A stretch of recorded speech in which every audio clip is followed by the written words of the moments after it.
The letter trembled in Kate Talbot's hands the way her whole body trembled, shaking so violently she thought the paper might tear, and she pressed it flat against her chest like a wound she was trying to stop bleeding. The man standing in the doorway of her small adobe house was not Clement Dunlap. He was nothing like Clement Dunlap. He was broader, meaner, with eyes the color of old copper and a smile that had never once in its life been honest. His name was Harlan Voss, and he had ridden 3 days through the New Mexico dust to deliver a message that had cracked something open inside her she was not sure she could ever close again. "He is not coming," Harlan Voss said, leaning against her door frame with the casual cruelty of a man who enjoyed delivering bad news. "And I think if you are being honest with yourself, Miss Talbot, you already knew that." Kate did not answer. She could not answer. Because the letter in her hands was the 47th one she had received from Clement Dunlap over the course of 2 years, and she had folded each one carefully, reverently, the way one folds a thing that must not be broken because it is the most important thing you own. She had read each one 100 times, not 99, not once or twice on a sleepless night. 100 times, because his words were the only warmth in a territory that had taken everything else from her, and she had memorized the shape of his handwriting the way she had memorized his voice from the single afternoon they had spent together in the spring of 1878. "Get off my property," Kate said. Her voice was steady in a way the rest of her was not. Harlan Voss smiled wider. "Now, that is not very neighborly, especially since I rode all this way to help you." "I do not need your help." "You will," he said, "when you find out what Clement Dunlap has been doing all these months while you have been waiting for him." He dropped something on her porch, a folded newspaper, and walked back to his horse without another word. Kate waited until he was nothing but a dust cloud on the horizon before she picked it up. And when she read the headline, the carefully constructed world she had built out of 47 letters and 2 years of devotion came apart like dry paper in rain. It had started with a cattle drive and a broken wagon wheel, and it had started in the spring. The year was 1878, and the town of Cimarron, New Mexico Territory, was the kind of place that chewed through people and spat out the bones. The Santa Fe Trail had deposited more than its share of drifters, dreamers, gamblers, and outlaws onto its dusty Main Street, and the cattle operations that ran along Cimarron Creek drew men from every corner of a nation still stitching itself back together after the war. Kate Talbot had arrived in Cimarron 3 years earlier, not as a bride, not as a dreamer, but as a woman who had nowhere left to go and enough stubbornness to turn that nothing into something. She had taken over her uncle's land after he died of a fever, 5 acres of creek-bottom soil that grew better vegetables than anything else in the county, and a small herd of goats that she sold milk from to the hotel and the 2 boarding houses in town. She was 24 years old, she was not soft, and she did not ask for things she could get herself. The women in Cimarron respected her. The men were not sure what to do with her. That was the way she preferred things. Clement Dunlap had come to Cimarron on the 19th of April, 1878, which Kate knew with the precision of a woman who had gone back through her journal and found the entry 6 months after the fact, underlining the date with a soft pencil, because it seemed important to mark the moment the world changed. He was riding with a small outfit bringing longhorns up from Texas, serving as the outfit's scout and guide because he knew the terrain the way a man knows a room he grew up in, which was to say he knew it in the dark and in bad weather and in all the ways that counted. He was 28 years old, lean in the way that hard work makes a man lean rather than the way hunger does, with dark hair that had grown too long on the trail and brown eyes that were quiet until they were not, and Kate had noticed him at once, which annoyed her deeply because she did not make a habit of noticing men. The wagon wheel had broken on the trail outside her property, and the outfit's cook, a stout man named Darius, had asked at her gate whether she had a spare iron rim and whether he might borrow her smithing tools. She had spare tools but not a spare rim, and she knew without being asked that she would ride into town for one because Darius looked 60 years old and exhausted, and because the cattle were lowing in the heat and it was cruel to make them stand in the sun longer than necessary. Clement had offered to come with her, not in the pushy way some men offered, already standing too close and speaking over her head. He had simply said, "I know where Ray's keeps his spare stock. It'll go faster if I come." And because that was practical and true, she had said yes. They had ridden into Cimarron together and they had talked. That was the beginning. It was a single afternoon, a shared errand, an easy conversation between two people who were both accustomed to working and thinking at the same time, and it should have amounted to nothing. But the afternoon had stretched, because Ray's did not have the right size rim and they had to wait for his brother to bring one from his shop on the other end of town. And while they waited, they sat on the steps of the general store, and Kate had discovered that Clement Dunlap read. Not just trail maps and cattle tallies. He read history, he read essays. He had strong opinions about water rights and irrigation that were grounded in actual knowledge rather than prejudice, and he argued his positions calmly and with evidence, which was the rarest thing Kate Talbot had ever encountered in a man in New Mexico territory. When the rim came and they rode back and the wagon was fixed and the cattle moved on, he had paused at her gate, hat in his hand, and said, "I would write you a letter if you would permit it." And because Kate Talbot was not the sort of woman who pretended indifference she did not feel, she had said, "I would permit it." The first letter had arrived 6 weeks later.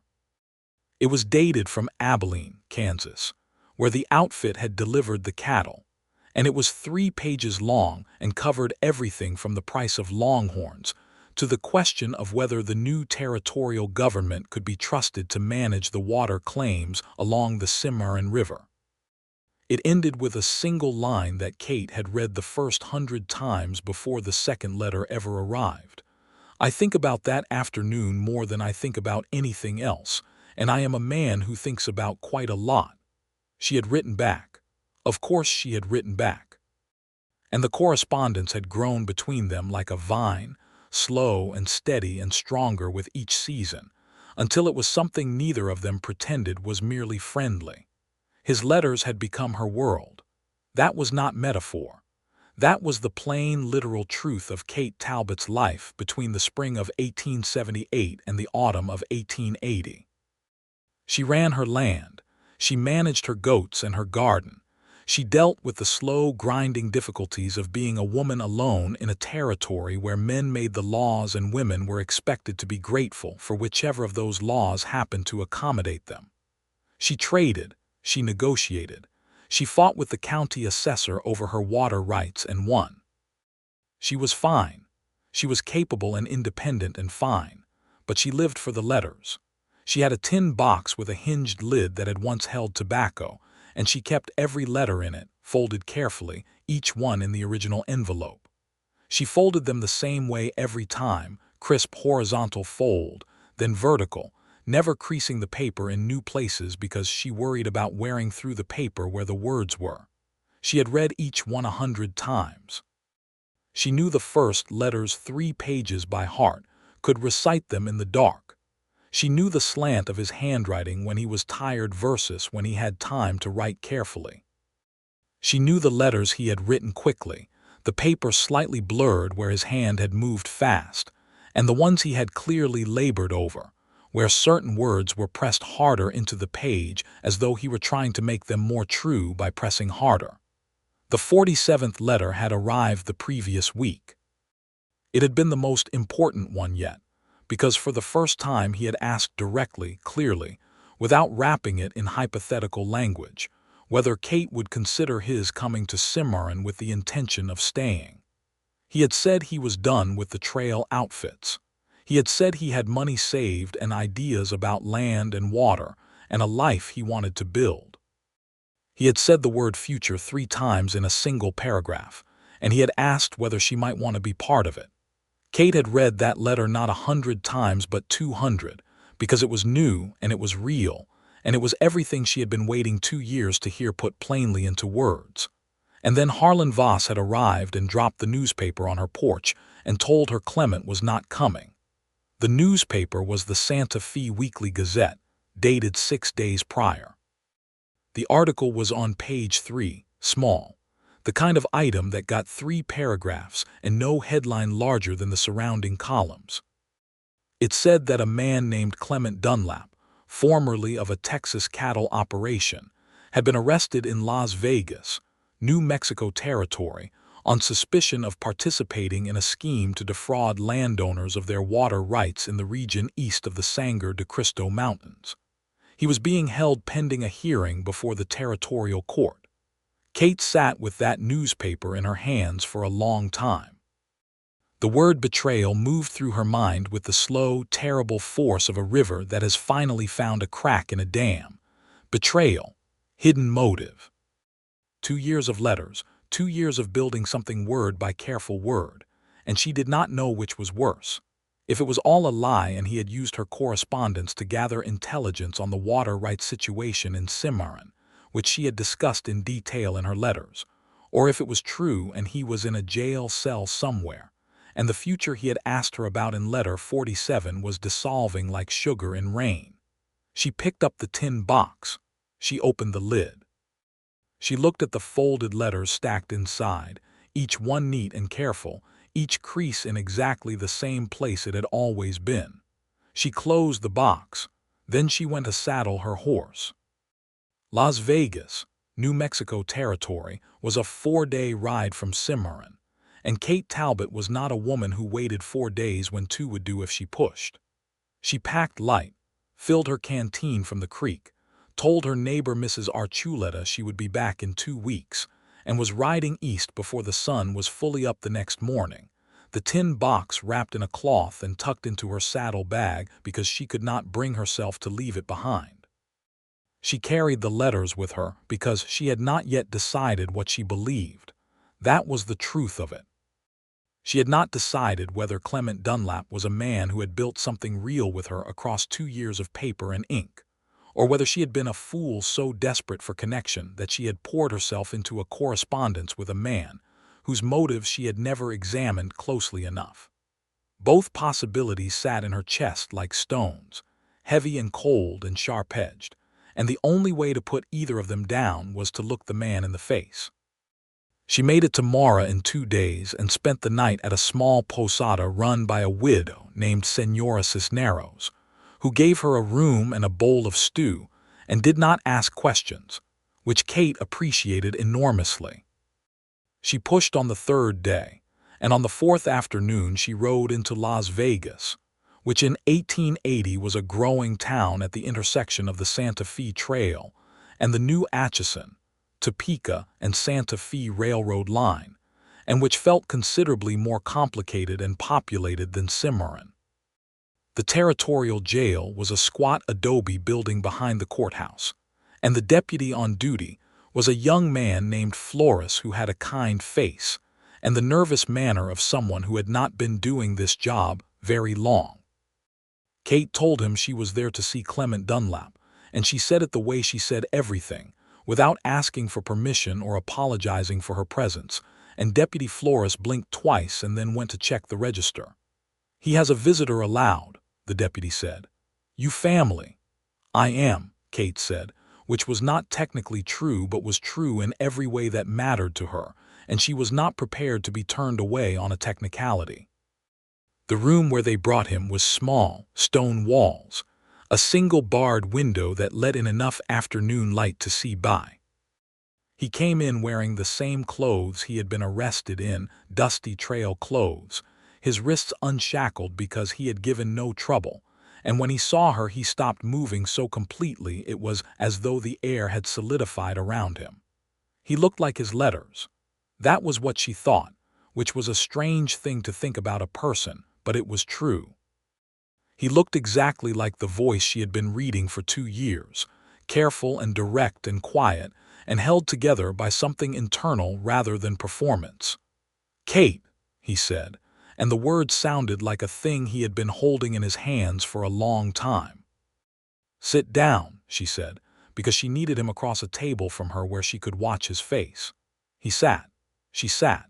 The deputy stepped outside and closed the door mostly but not completely. Tell me the truth, Kate said.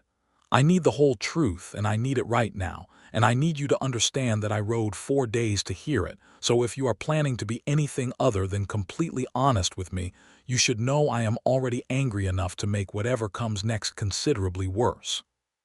Clement Dunlap looked at her for a moment, and his expression was not guilty. It was not the expression of a man caught in a lie. It was something rawer and more complicated than that, something that looked like grief and like determination, and like a man who has been waiting for the moment he has to account for something difficult. "The man who told you I was involved," he said. "Was it Harlan Voss?" Kate's fingers tightened slightly on the edge of the table. "Yes." Clement closed his eyes briefly. "Then I need to tell you about Harlan Voss before I tell you anything else. Because this is not what it looks like, and the reason it looks the way it does is because Voss worked extremely hard to make it look exactly this way. He told her everything. He took his time and he was thorough, and his eyes did not move away from hers, and what he told her was this. Harlan Voss was not a rancher and he was not a neighbor. He was an agent for a land speculation company operating out of Santa Fe, a company that had been systematically acquiring water rights across the Eastern Territory through a combination of forgery, coercion, and deliberately manufactured legal disputes. The scheme worked like this. Identify landowners, particularly small operations and women alone, who held water rights that could be challenged in territorial court. Manufacture evidence of irregular claim filings. Bring cases before the court, which in 1880 New Mexico Territory was staffed by judges who were themselves connected to the speculation interests. Win the cases, acquire the rights, sell them at 100 times the original value to the railroad, which needed water for its steam engines as desperately as it needed land for its tracks. Clement had stumbled across the scheme not because he was involved in it, but because he had been investigating it. He had been corresponding with a network of small landowners, including some whose names Kate recognized from her own county, who were comparing notes on the irregular legal challenges to their water claims. He had ridden to Las Vegas to meet with one of those landowners, a man named Archuleta, which was when he had been arrested. Voss arranged it, Clement said. He knew I was getting close to having enough evidence to bring to the U.S. Land Office. He is the reason I was arrested, Kate. He manufactured the charge. The evidence they have against me was planted. Kate looked at him. She looked at him the way she had been reading his letters, searching every line for the thing that was true underneath the thing that was said. "Why did you not tell me about this in your letters?" she asked. "In the last 47 letters you wrote to me, you did not mention any of this." "Because I did not want to put you in danger," he said. "Because Voss and his people have not been subtle about what happens to individuals who get in their way, and because," he stopped. He pressed his hands flat on the table. "Because the letters were the one part of my life for the past 2 years that belonged entirely to you and me and nothing else. I did not want to bring this into them." Kate was quiet for a long time. "I brought your letters with me," she said finally. She did not know why she said it. It was not the most strategic thing to say in this moment. But it was true, and she was too tired from 4 days of riding to be anything other than true. Clement's jaw moved. He looked at her with something in his face that she recognized, because she had been feeling it herself for 2 years, something that was too large to be called simply wanting and too specific to be called love yet, because love required time and presence and not just paper and ink. It was something in between, something that had been building between them across 2 years of careful words and folded pages, and it was so close to the surface right now in this small stone room that Kate felt it pressing against the inside of her chest like a second heartbeat. "How many times did you read them?" he asked softly. "Each one 100 times," she said, and she meant it literally, and he knew she meant it literally, and neither of them looked away. "Then you know," he said, "that I have been telling you the truth this whole time. You know the shape of it, Kate. You know what I meant in every letter. You know I was not writing to gather intelligence. You know what I was actually doing." She did know. That was the thing. She did know. She had read each letter 100 times and she knew. "I need to get you out of here," she said. "Tell me about Archuleta." Domingo Archuleta was the man Clement had ridden to Las Vegas to meet, and he was not in jail because he had fled before the arrest, which meant he was somewhere in the territory with information that could potentially exonerate Clement. Clement did not know exactly where Archuleta had gone, but he had an idea: a small settlement south of Las Vegas along the Pecos River where Archuleta had family. "I cannot do anything from in here," Clement said, "and my hearing is in 8 days. 8 days, Kate said. "I can work with 8 days. She stood up. She smoothed the front of her riding jacket. She looked at him one more time, and the thing between them was still there, large and pressing and unspoken, and she made herself file it away for later because right now it was a distraction and she could not afford distractions. "I am going to find Archuleta," she said. "Do not do anything to make your situation worse while I am gone." "Kate," his voice stopped her at the door. She looked back. "The 47th letter," he said. "I meant every word of it." "I know you did," she said. "That is why I am here." She spent the rest of the afternoon in Las Vegas doing the kind of practical information gathering that she had always been good at, the kind that involved talking to people in hardware stores and feed merchants and hotel lobbies, because people who worked those jobs heard everything and remembered more than they were credited for.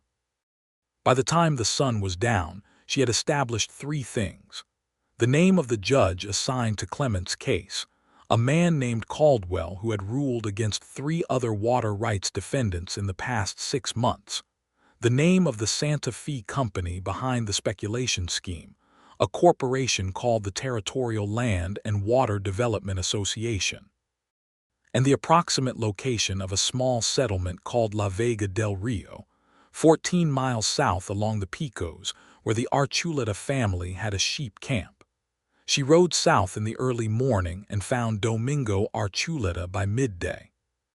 He was a compact man in his mid-40s, dark and weathered, with the careful manner of someone who had been afraid recently and had not yet convinced himself the danger had passed. He met her in the doorway of a low stone shepherd's house with a rifle in his hands, and when she explained who she was and why she was there, he lowered the rifle but did not put it down, which she respected as reasonable caution. "Dunlap trusted you," Archuleta said. It was not a question. He was telling her something he had already worked out. "He wrote me 47 letters over 2 years, Kate said. "He told me about water rights for much of that time without telling me it was becoming something dangerous. I am trying to fix that now."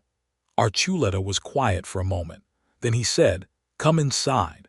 What he had was documentation. Real documentation, gathered over 18 months from landowners across 4 counties, original surveying records, original water claim filings, and then the altered versions of those same documents that had appeared in the territorial court cases. The alterations were not perfectly done. Someone with the original records and the altered records side by side could see the discrepancies. It was not ironclad, Archuleta explained, because the territorial court judges were connected to the association and had shown a willingness to disregard inconvenient evidence. But the U.S. Land Office in Santa Fe was a federal authority, and the association had not yet managed to corrupt it, and a complaint filed with sufficient documentation at the federal level could override the territorial court's jurisdiction. "The problem," Archuleta said, "is getting the documentation to Santa Fe before Dunlap's hearing in 8 days. The man they will assign to prosecute him is already in Las Vegas. They are moving fast because they know Dunlap has been collecting information. They want him convicted and discredited before he can use it." "How far is Santa Fe?" Kate asked. 3 days hard riding from here." Kate did the calculation. 3 days to Santa Fe, 1 day to file the complaint and wait for a response, 3 days back, and Clement's hearing was in 8 days. It was not possible to do both. She could ride to Santa Fe and file the complaint, or she could be back in Las Vegas with Archuleta's documentation in time for the hearing, but she could not do both at the same distance. She thought about this for approximately 30 seconds. "Can you ride to Santa Fe?" she asked Archuleta. He shook his head. They know my face. I would be stopped before I got out of the territory. Voss has men watching the roads. Then I need a copy of your documentation, Kate said. And I need someone in Las Vegas who is not connected to the association who can represent Clement at the hearing.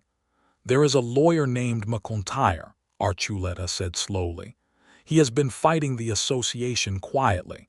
He is careful because he has to be, but he is honest. Tell me where to find him, Kate said. She rode back to Las Vegas with a saddlebag full of copied documents, Archuleta having spent the better part of that afternoon making careful copies of the most essential records in his possession. The originals he was taking elsewhere, to a priest in Santa Fe he trusted, because he was not foolish enough to keep everything in one place.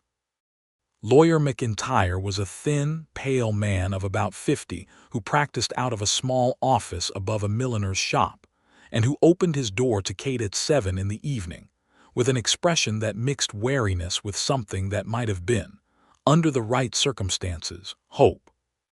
She laid out what she had on his desk, the documentation of the alterations, the record of the association's court victories, the testimony Archuleta had gathered from affected landowners, and she watched McIntyre's thin hands move through the papers with increasing speed. You understand the risk, he said. Judge Caldwell will not welcome this in his courtroom. He will look for any procedural reason to dismiss it. Then let us make sure he does not have one, Kate said. What do you need to file this as a legitimate defense? I need Dunlap's authorization, McIntyre said. He has to consent to my representation, and I need affidavits from at least 2 of these landowners who are willing to testify. I can get his authorization tonight, Kate said. The affidavits will take longer. How many days before the hearing can we file a defense? 3 days prior, McIntyre said, which gives us 5 days to gather affidavits. She went back to the jail that same night. Deputy Flores was less surprised to see her this time, which she took as a good sign.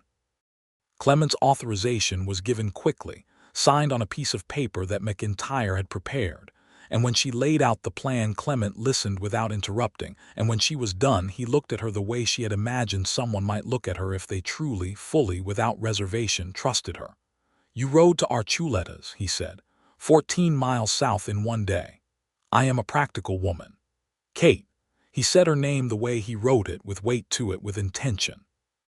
When this is over, she said firmly, you will not be in a jail cell and I will have time to hear the rest of that sentence. Not before.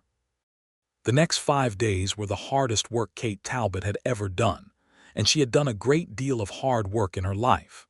She rode to 3 different settlements in the region surrounding Las Vegas, armed with the names Archuleta had given her, talking to landowners who had been victimized by the association and who were, in varying degrees, afraid to speak publicly about it.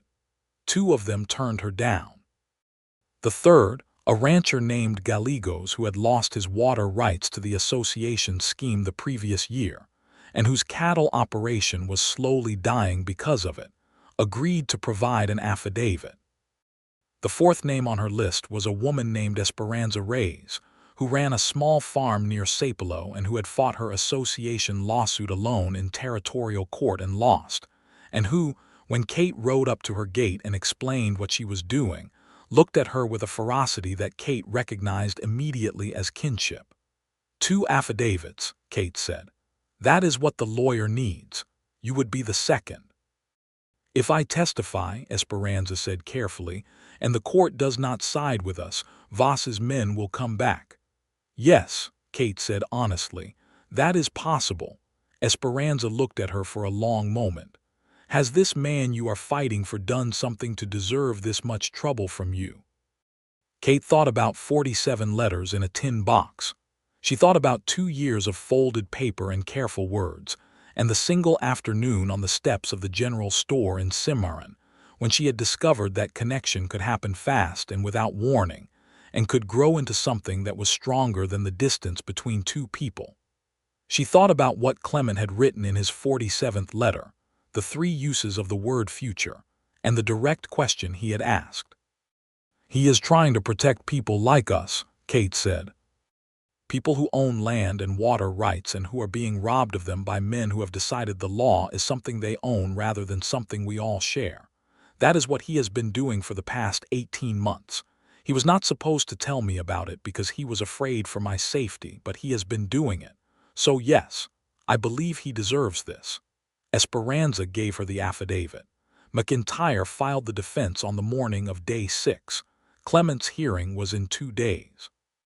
The documentation was now officially part of the court record, which meant Judge Caldwell could not simply make it disappear, and McIntyre had also, quietly and with considerable professional courage, sent a letter to the U.S. Land Office in Santa Fe summarizing the scheme and referencing the defense filing, which meant a federal record now existed. On the day before the hearing, Harlan Voss came to see Kate. She was in the small boarding house where she had been staying, a clean place run by a German family named Lehman, and she was at the writing desk in the corner of her room composing a letter to Mrs. Archuleta explaining the situation when she heard his boots on the landing and knew them before she saw him, because she had been listening for exactly this sound for the past 6 days. She was standing when he opened the door without knocking, which told her everything she needed to know about how frightened he was by the defense filing. Frightened men dispensed with manners. "You have made a serious mistake," Voss said. "The judge will throw out everything McIntyre filed. You know that." "Possibly," Kate said. "But the U.S. Land Office will not throw out their copy, and neither will the 3 other lawyers McIntyre sent copies to as a professional courtesy. And neither will the editor of the Santa Fe Weekly Gazette, who received a detailed letter from a rancher in Sapelo 3 days ago and who has, I understand, been asking some interesting questions in Santa Fe this week." Voss was still. He was not smiling anymore. "You have been busy," he said. "I am a practical woman," Kate said. She was watching his hands. His right hand was near the pistol on his hip, but it had not moved toward it, which meant he was calculating rather than acting, and calculating men could be reasoned with even if reason was not their strongest quality. "This is not going to end the way you think it is," Voss said. "Dunlap will be convicted. The scheme will continue.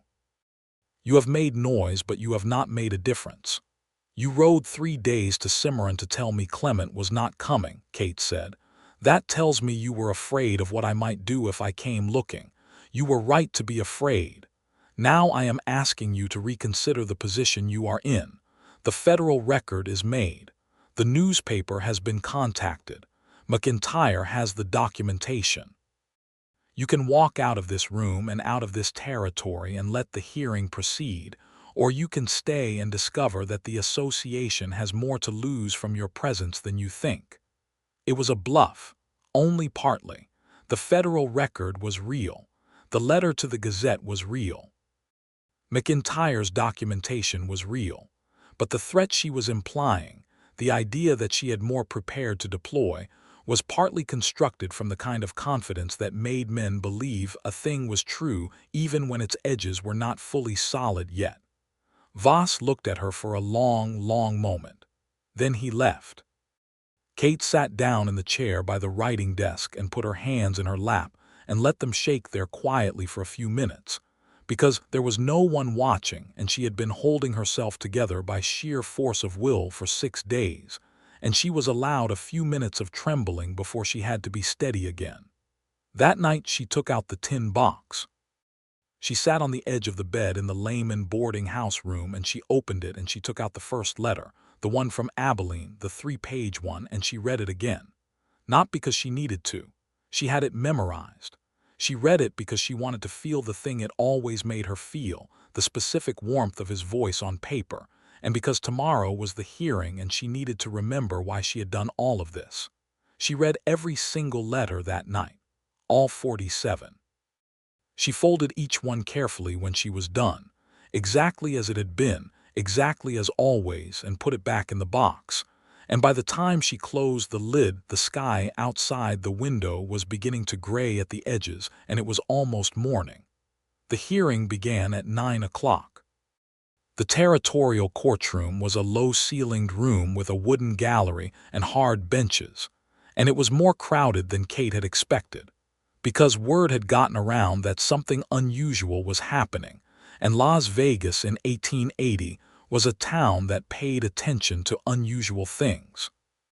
Gallegos was there, and Esperanza Reyes, and 3 other landowners who had not given affidavits but who had come to watch, and a man Kate did not recognize who she would later learn was a correspondent for the Gazette, sent from Santa Fe the previous day by an editor who had decided this story was worth covering.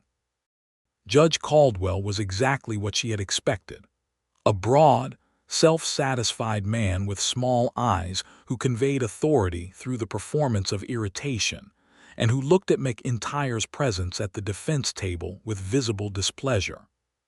Clement was brought in clean, which surprised her until she realized he had managed to borrow a proper shirt from someone, probably Deputy Flores, who had been quietly sympathetic throughout. He looked across the courtroom at her when they brought him in, and she gave him a small nod, and something in his face settled. The prosecution's case was straightforward and thin. Dunlap had been found in the company of a known agitator, meaning Archuleta, whose claims against the association had been adjudicated and dismissed. His presence in Las Vegas was suspicious, given his history of what the prosecutor called interference in legitimate land transactions. He had been carrying documents related to pending cases, which the prosecution characterized as evidence of criminal conspiracy. McIntyre took it apart piece by piece with the calm precision of a man who had been waiting a long time for this particular fight and had prepared for every detail of it. The documentation of the alterations was entered into evidence. The affidavits from Gallegos and Esperanza were read aloud. The original surveying records were compared, in open court, with the altered versions, and McIntyre took his time making that comparison visible, walking the judge and the gallery through the specific changes that had been made to multiple documents. Judge Caldwell interrupted. He issued rulings. He tried twice to exclude the documentation on procedural grounds that McIntyre had specifically prepared for, and was able to counter both times. The spectators in the gallery were not a passive crowd. They knew about the water rights situation. Several of them had been affected by it themselves. They responded to the documentation with the quiet intensity of people hearing confirmed what they had suspected, and Caldwell was aware of being watched in a way he was not accustomed to. It was the federal letter that changed things. McIntyre had not mentioned the letter to the U.S. Land Office until halfway through the hearing, and when he introduced it as a supplementary document, the shift in the room was palpable. Caldwell went very still. The prosecutor objected. McIntyre pointed out, politely and with absolute precision, that a federal authority's acknowledgement of an open investigation into the association meant that any conviction rendered by the territorial court would be subject to immediate federal review, and that any judge who had rendered such a conviction would himself be subject to scrutiny regarding his prior rulings in association-related cases. Caldwell called a recess. The recess lasted 40 minutes. When the court reconvened, the prosecution withdrew the charges, not reduced, withdrawn entirely. The gallery erupted into noise. Gallegos gripped the shoulder of the man sitting next to him. Esperanza Reyes pressed her hands together in what might have been prayer. McIntyre stood very straight at the defense table and looked as though he had aged 5 years in the past 3 hours, but was satisfied with what the aging had purchased. Clement stood when the chains were removed from his wrists. He stood and turned and looked across the courtroom, and Kate was already on her feet, and the distance between them was about 30 feet and several years and 47 letters, and a 4-day ride, and 5 days of work that had shaved something permanent off the edge of her, and he crossed it in about 10 seconds, and she did not pretend she was not meeting him in the middle. He put his arms around her and she put hers around him, and it was not graceful or performed, and she did not care at all.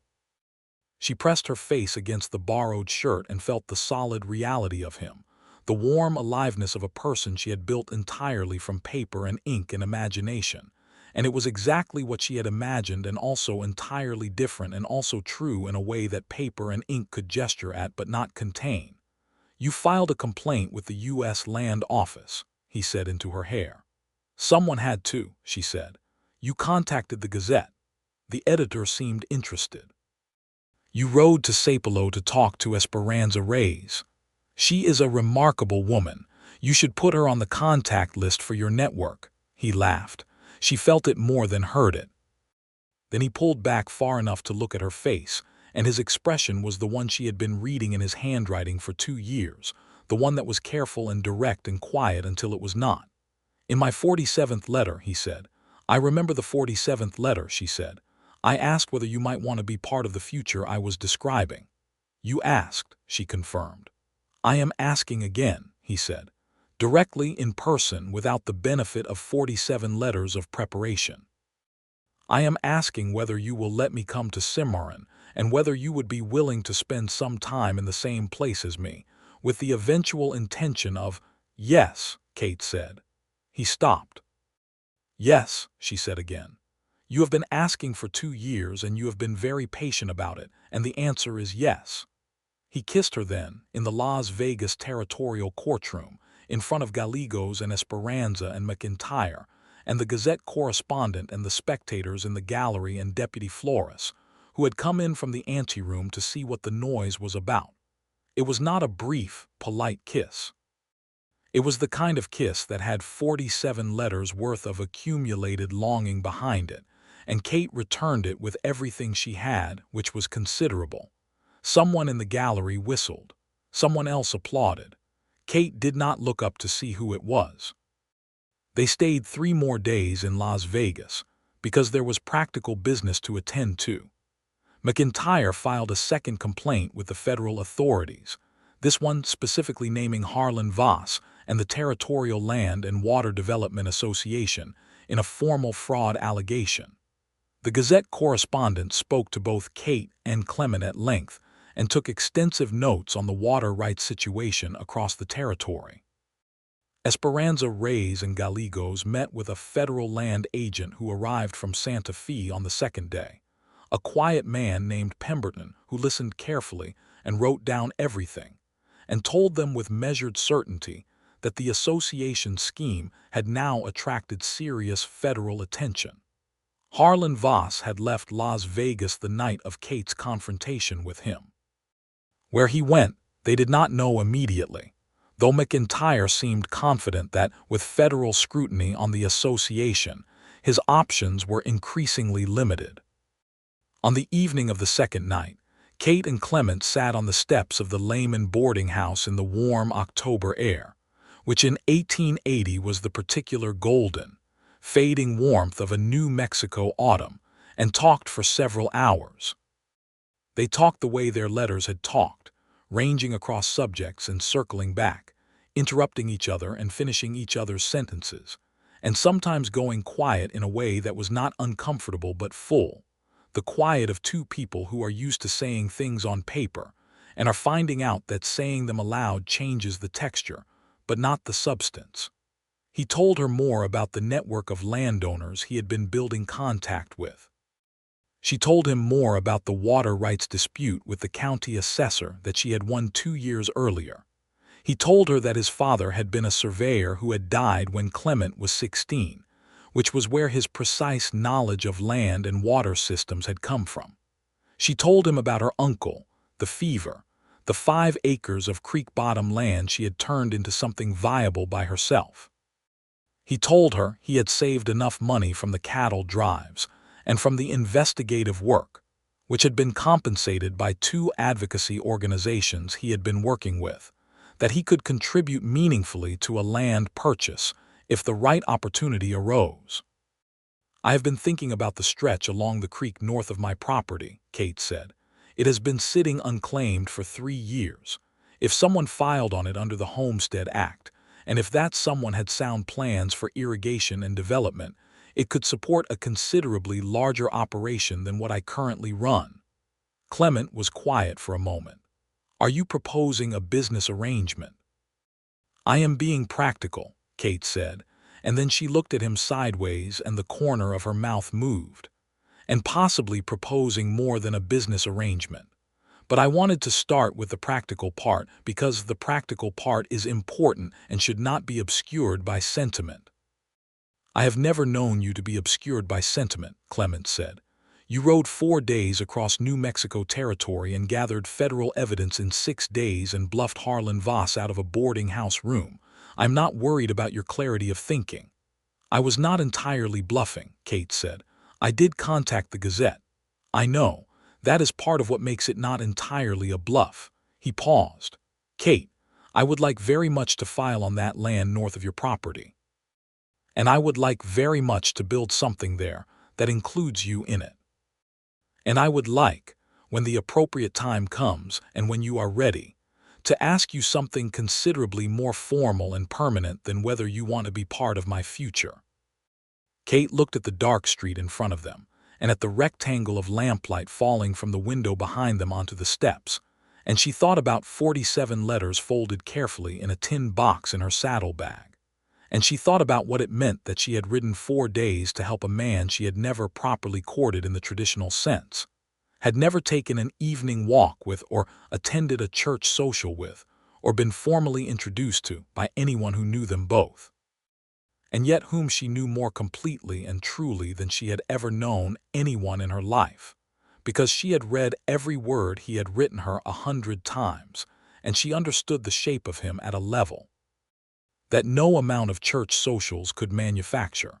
"When the appropriate time comes," she said, "I will be ready." They rode back to Cimarron together. It was a different ride than the one she had made alone 4 days east and then again 14 miles south to Archuleta's shepherd's house and back and into town and out again over 5 hard days. It was unhurried. They pushed steadily, but they were not racing.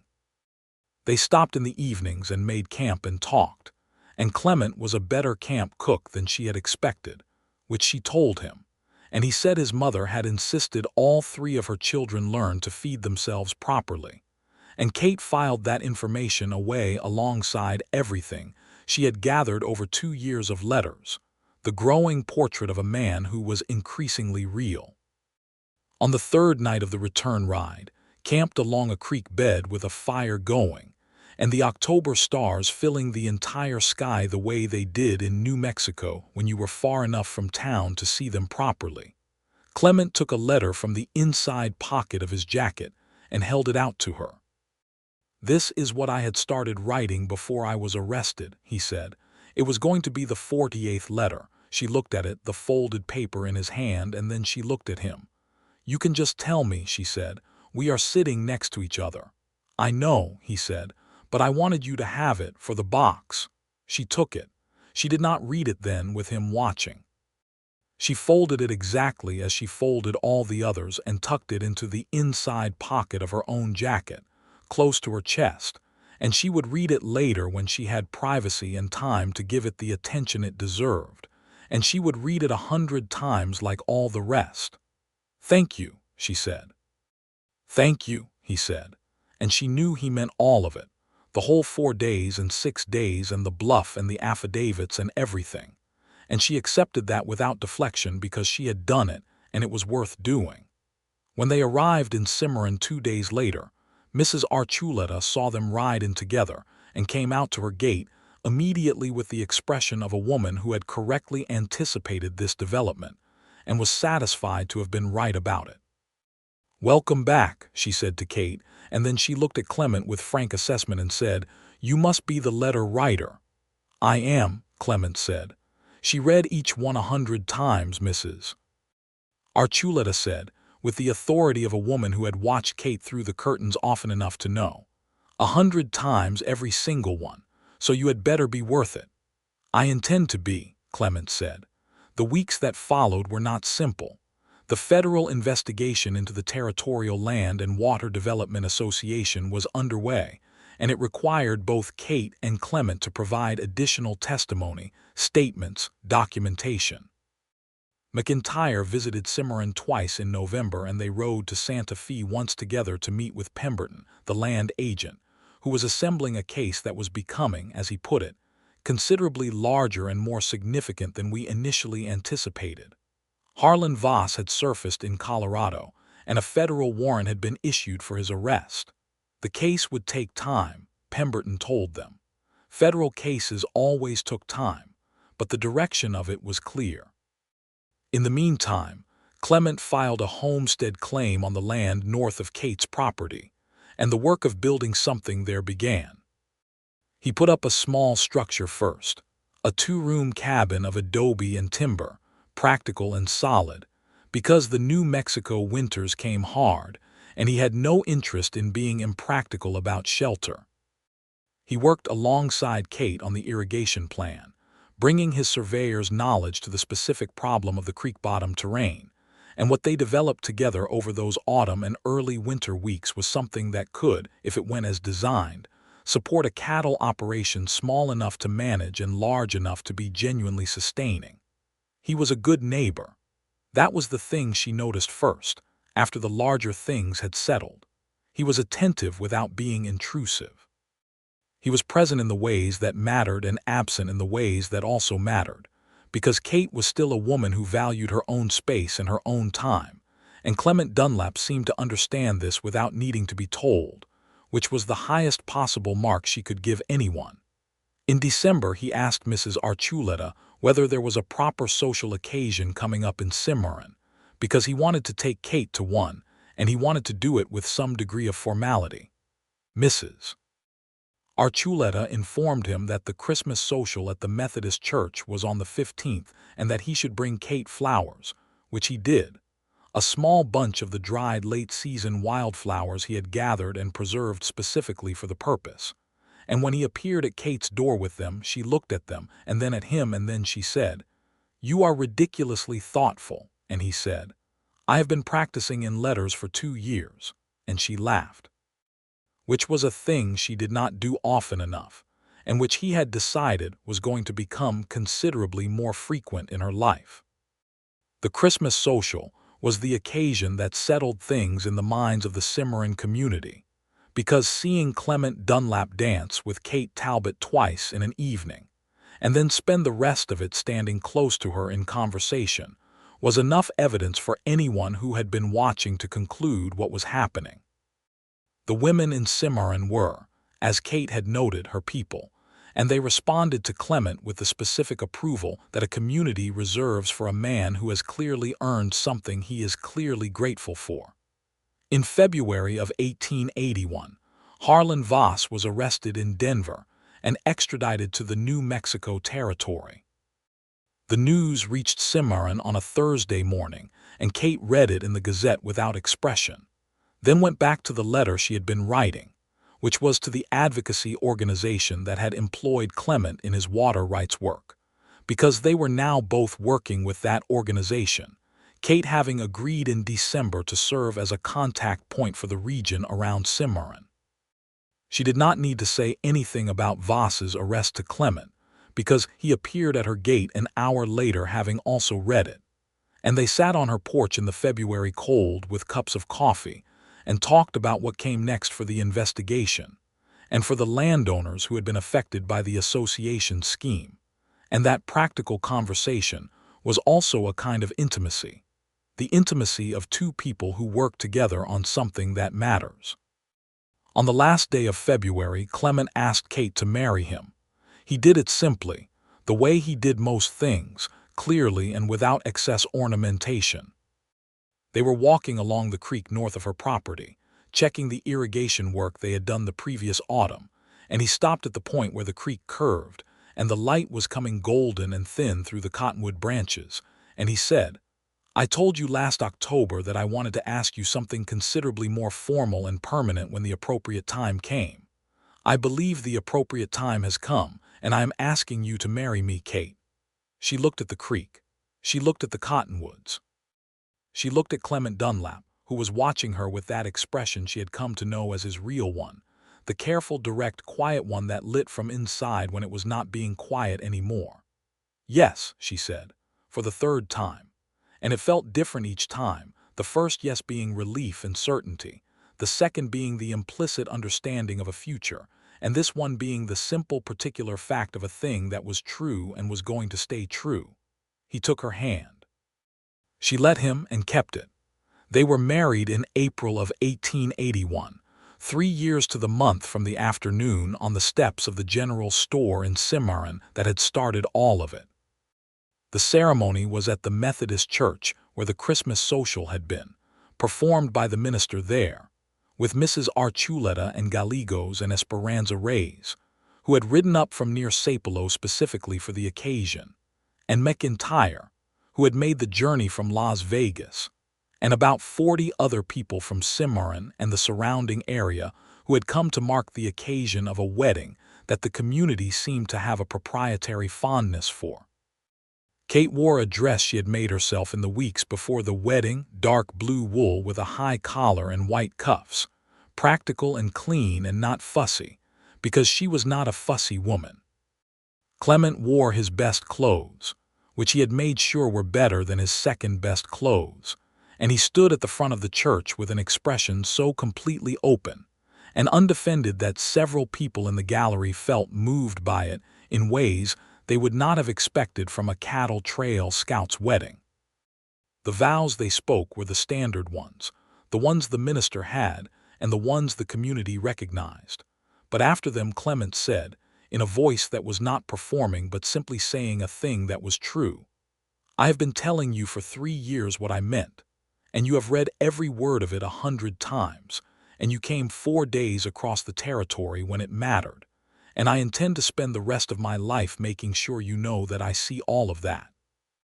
Kate looked at him in the way she looked at things she was certain of. "And I intend to spend the rest of mine making sure you know that the letters were not enough," she said. "This is considerably better."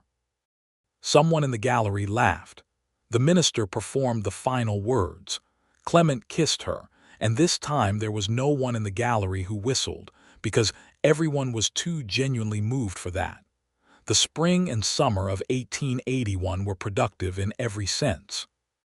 The irrigation work along the creek proved sound, and they began running a small cattle herd on the combined land, 12 head to start, because 12 was manageable, and Clement had learned enough from the trail drives to know that starting at the right scale and growing carefully was better than overreaching and failing. Kate expanded the goat operation, partly because it was reliable income and partly because she genuinely liked the goats, which Clement accepted as a fact of his life without complaint. The garden was larger than it had been the previous year, and they sold vegetables to the hotel and both boarding houses and to a new restaurant that had opened on Cimarron's Main Street in the spring. The federal case against the association was moving toward trial. Pemberton wrote them regularly with updates, and both Kate and Clement were listed as witnesses for the federal prosecution, which meant they would have to travel to Santa Fe when the trial date was set. They put aside money for the journey and kept their testimony organized and ready.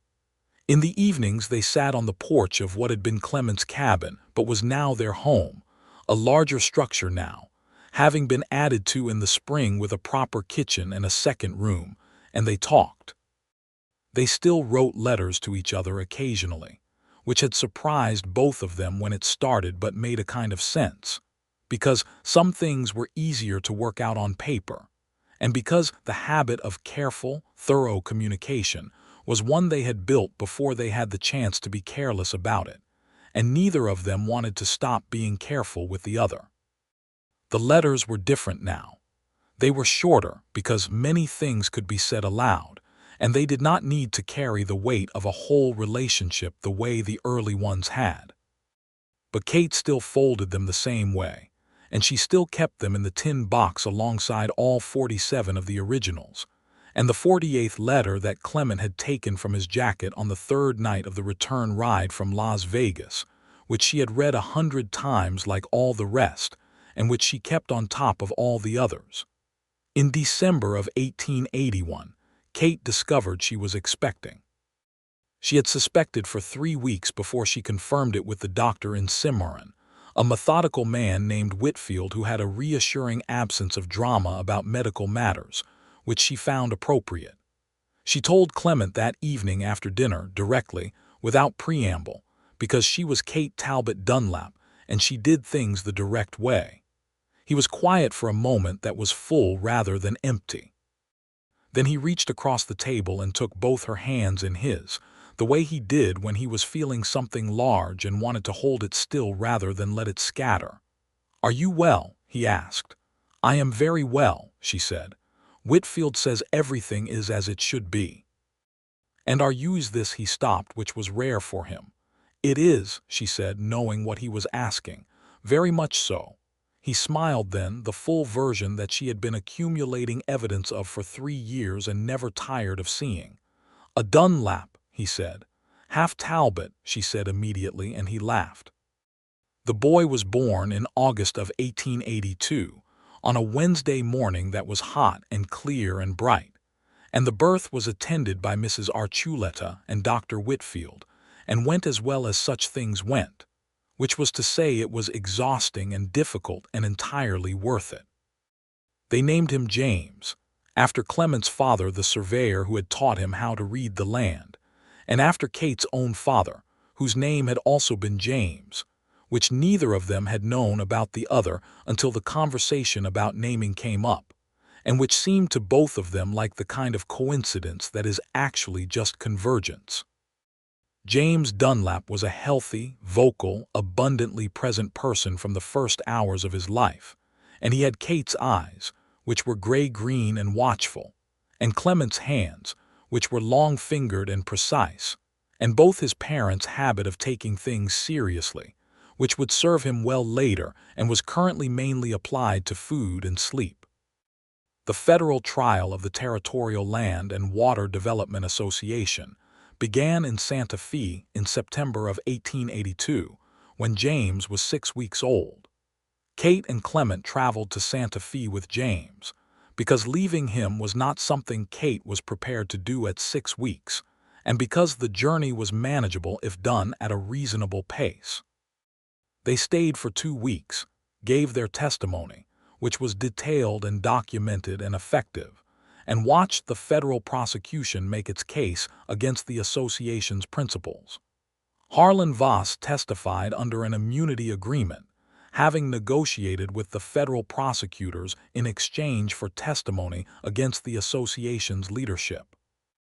His testimony was, from what Kate could tell sitting in the gallery, both extensive and self-serving, the testimony of a man trying to preserve whatever he could by giving up the men above him. She watched him on the stand and felt no particular triumph, only a kind of steady, cold satisfaction that the thing they had worked to set in motion was proceeding as it should. Judge Caldwell had recused himself from all association-related cases months earlier, faced with the federal scrutiny that McIntyre's letter had initiated. The association's 2 principal figures, men whose names were well known in Santa Fe business circles, were convicted on multiple counts of fraud and conspiracy. Voss received a reduced sentence.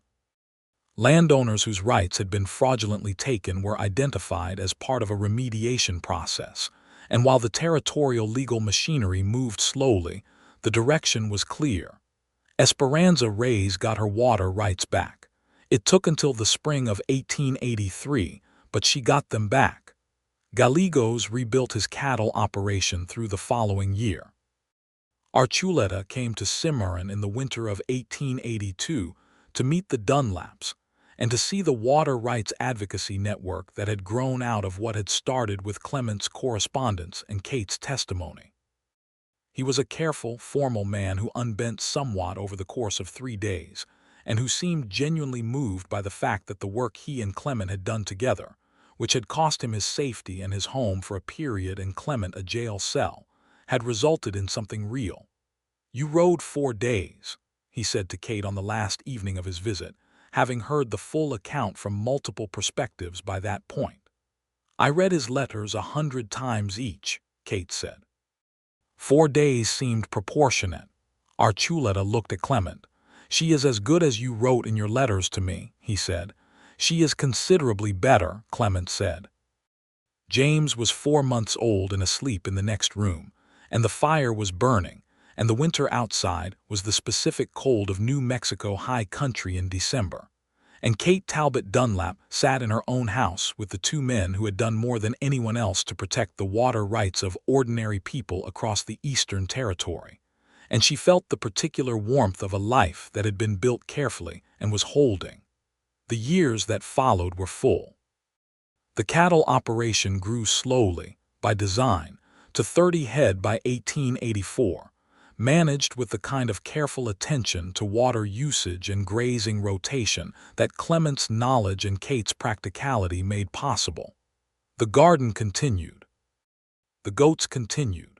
The advocacy work continued, Kate increasingly central to it in the Cimarron region, her reputation in the area having acquired the specific solidity that comes from being known as someone who had done something real and difficult, and had done it without fanfare.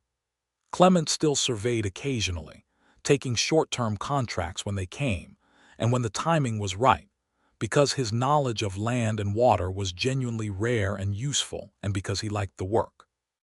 He was gone sometimes for 2 or 3 weeks, and during those times Kate wrote him letters, because old habits and because some things were still better on paper, and he wrote back, and the correspondence continued, different now but still theirs. She still folded his letters carefully. She still kept them in the tin box. The box was full by now, overfull, requiring a second tin box that she found at the general store, an identical style, which she set beside the first one on the shelf above her writing desk. She still read each letter many times, not 100 anymore because the urgency of that particular 100 had been born from distance and uncertainty, and she had neither now, but many times, because they were still his voice and still specific and still true in the way that his words had always been true, and she did not believe in wasting things that were true. Their second child arrived in 1885, a girl they named Clara, who had Clement's dark hair and Kate's habit of direct, unnerving attention, and who, from her earliest months, seemed to be taking note of everything with the specific intensity of a person who intends to use the information eventually. James, by this point 3 years old, received his sister with the philosophical equanimity of a small boy who had been preparing for this development, and had decided to approach it as an interesting complication. The house had been expanded again, a third room added in the summer of 1884 in anticipation, and a porch that went fully around 3 sides because Clement had designed it specifically, so they could sit on the north side in the mornings where the light came at the angle Kate preferred, and on the south side in the evenings where the warmth held longest. And this detail, the porch built for the way she used light, was the kind of thing she kept internally in the same category as the letters. Things he had done that were specific to her, and therefore irreplaceable. In the autumn of 1885, McIntyre visited again, not for legal business but because he had been in the habit of visiting every year, and because he had come to regard both of them as friends in the specific way that people who have been through something serious together become friends, bonded by the memory of shared difficulty. He sat on the south porch in the evening warmth with a cup of coffee and James on the step below him, and he told them that the water rights remediation process was nearly complete, that the last of the affected landowners had either received restitution or were in the final stages of their cases, and that the Territorial Land and Water Development Association was, for practical purposes, finished. "You know," he said, looking at Kate with the reflective air of a man making an observation he had been sitting on for a while, "when you arrived in my office that evening with a saddlebag full of documents and a plan for 8 days, I had been fighting those people for 3 years. I had the documentation, I had the willingness. I did not have the next move. You provided the next move." Kate said, "You provided the legal strategy, I provided the nerve. And I provided the jail cell," Clement said, "which gave everyone else the deadline." McIntyre laughed, which was not something he did easily or often, and James looked up from the step in the startled way of small children who are surprised by the laughter of adults. "How many letters?" McIntyre asked Kate with the smile of a man who had heard the full story by now. 47 before the arrest, Kate said, and then the 48th which he gave me on the third night of the return ride. And after that, I stopped counting, Kate said. The box on the shelf is full. I bought a second one. McIntyre shook his head slowly, not in disagreement but in the specific wonder of someone encountering a thing that is simply what it is and is not trying to be anything else. You are a remarkable woman, Mrs. Dunlap. I am a practical one, Kate said. I read the letters carefully. That is all. But that was not all, and everyone on the porch knew it, including James on the step, who was too young to know it consciously but was growing up inside it. Inside the particular atmosphere of two people who had built something real and specific and lasting out of paper and distance and effort and eventual presence, and who were not done building. They were not done. There was more to come. Clement had plans for the north end of the property that involved the kind of serious irrigation work that would require another season and another survey and another round of careful labor. And Kate had been corresponding with the advocacy organization about a broader territorial effort to establish formal water rights protections at the legislative level, which was the next necessary fight and was going to be a long one. James was going to school in September, the small school in Cimarron that had expanded since Kate had arrived, and Clara would follow in time. And both of them would grow up in a territory that was imperfect and incomplete and requiring ongoing work, the way territories always were, and that work would always need people who read things carefully and rode 4 days when it mattered. On an October evening in 1885, after McIntyre had ridden back toward Las Vegas, and the children were asleep, and the fire in the stove was burning down slowly to coals, Kate sat at her writing desk with the lamp lit and the 2 tin boxes side by side on the shelf, and she took out a fresh piece of paper and began to write. Clement was at the table behind her reading, which was where he often was in the evenings, and after a few minutes he looked up and watched her writing and said, "A letter to who?" "To you," she said without turning around. A pause. "We are in the same room." "I know, Kate. Some things are still better on paper," she said. "I have always told you that." He was quiet for a moment. She could feel him smiling without looking. Then she heard the sound of his chair and his footsteps, and he came to stand behind her, close, one hand on the back of her chair, and he looked over her shoulder at the paper where she had written, "Dear Clement," and nothing yet after that, the rest of the page open and waiting. "What are you going to tell me?" he asked. She considered the question, pen in hand. The lamplight warm and the October night cool outside the windows and the whole of their particular life arranged around them. The land and the work and the children sleeping and the full tin boxes on the shelf. "I am going to tell you," she said, "that I read each of your 47 letters 100 times, and that I have read the ones after them many times each, and that reading your words carefully is what taught me to read you. And reading you is the thing I am most grateful for in a life that has given me a great deal to be grateful for." She paused.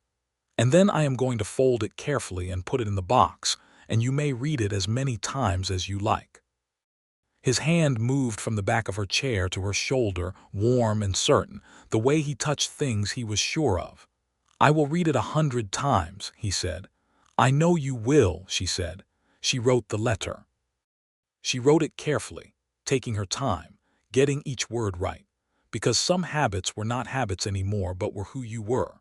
And she was a woman who read things 100 times and who folded them carefully because they mattered.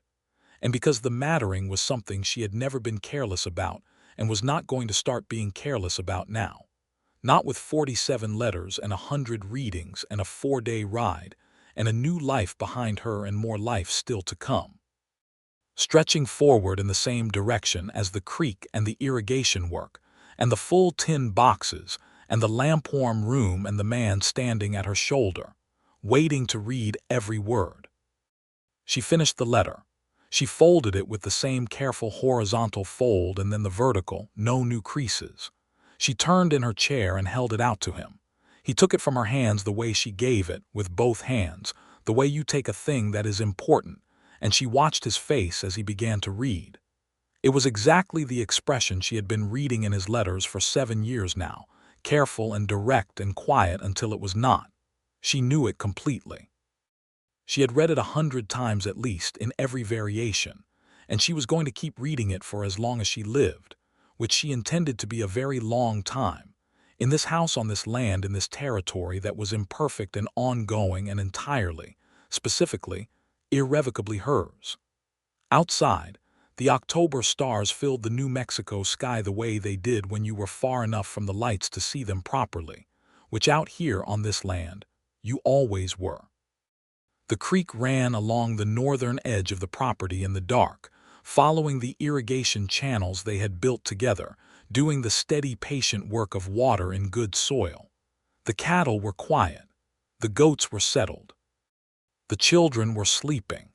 James would wake once in the night, as he did, and Clement would go to him, as he did, because he was a man who paid attention to the things that needed attention without needing to be asked, which was the same thing he had always been in the letters and was even more fully in person.